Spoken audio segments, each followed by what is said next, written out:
വായനയിലേക്ക് എന്നെ തിരിച്ചു കൊണ്ടുവന്ന ഒരു വേദി ടോസ്റ്റ് മാസ്റ്റർ ആണ്. പക്ഷെ ടോസ്റ്റ് മാസ്റ്റർ വേദിയിലേക്ക് ഒരു പുസ്തകം അവതരിപ്പിക്കണം എന്ന് പറയുമ്പോൾ എന്റെ മനസ്സിലേക്ക് വന്ന പുസ്തകമാണ്, നിങ്ങൾക്ക് എല്ലാവർക്കും പരിചിതനായ ഒരു മനുഷ്യനാണ് PMA ഗഫൂറിന്റെ എത്രയായാലും മനുഷ്യരല്ലേ. ആ പുസ്തകത്തിന്റെ പേര് തന്നെയാണ് ഈ പുസ്തകം തിരഞ്ഞെടുക്കാൻ എന്നെ പ്രേരിപ്പിക്കുന്നത്. ഈർപ്പവും മനുഷ്യപ്പറ്റുമുള്ള മതജീവിതമുള്ള ആൾക്കാരാണ് എന്റെ ഉപ്പയും ഉമ്മയും.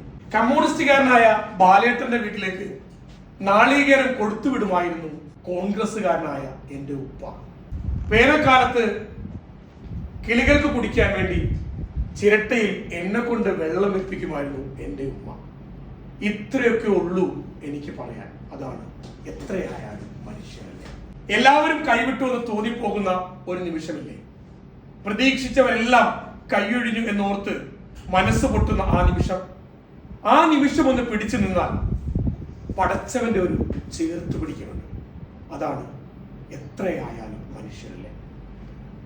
ഈ പുസ്തകം പറഞ്ഞു വെക്കുന്നത്, ഞാൻ ടോസ്റ്റ് മാസ്റ്റേഴ്സിന് മുമ്പിൽ ഈ പുസ്തകം അവതരിപ്പിക്കാനുള്ള കാര്യം, നമ്മൾ പ്രസംഗം കൊണ്ട് മത്സരിക്കുന്നവരാണ്, പ്രസംഗത്തിലൂടെ ഉയരാൻ ശ്രമിക്കുന്നവരാണ്.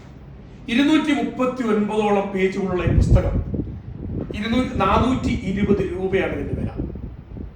ഈ പുസ്തകത്തിൽ പറയുന്നത് ഏകദേശം 45 കഥകളുണ്ട്. ഈ കഥകളിലൂടെ കടന്നു പോകുമ്പോൾ ഈ കഥയിലെ കഥാപാത്രങ്ങളൊക്കെ നമ്മളാണ്.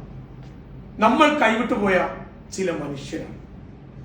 എത്രയോ സ്നേഹങ്ങളെ, എത്രയോ നല്ല നിമിഷങ്ങളെ നമ്മുടെ ചില വാശികൾ കൊണ്ട് നമ്മൾ ഇല്ലാതാക്കിയിട്ടുണ്ട്.